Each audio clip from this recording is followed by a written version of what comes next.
আমি তো বাড়িতে আছি এই 3-4 দিন হলো। আসলে আজকে হচ্ছে রথযাত্রা। তো আমাদের বারাসাতে খুব সুন্দর করে রথের মেলা হয়, 2 জায়গাতে খুব সুন্দর করে হয়, অনেক পুরনো মেলা, তোমাকে গল্পই করছিলাম।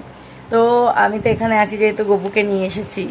তো আমার মা খুব সুন্দর করে আজকে গোপালকে, যেহেতু আজকে একটা সুন্দর দিন, তো সেই জন্য ভোগ রান্না করে দিচ্ছে।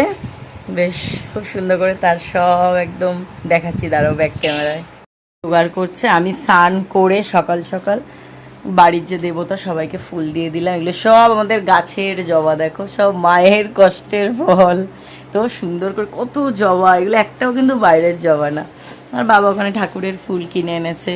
গোপু সোনা যারা সুন্দর মিষ্টি ড্রেস কিনেছে, ওই যে মা সব গুছাচ্ছে, ওকে আমি ঘুম থেকে তুলে এই কাজু কিশমিশ এগুলো খেতে দিয়েছি।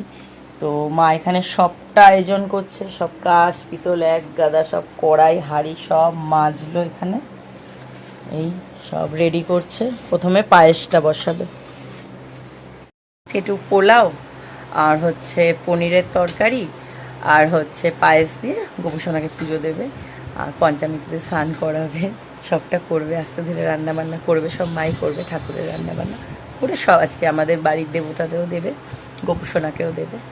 তো করতে থাকুক, আমি তোমাদের সবটা দেখো। সব থেকে কিউট মা আজকে প্রথম পাগড়ি বাঁধবে গোপুসোনাকে, আমি আজ অব্দি বাঁধিনি, পারি না বাঁধতে, তোমাদেরকে দেখাবো।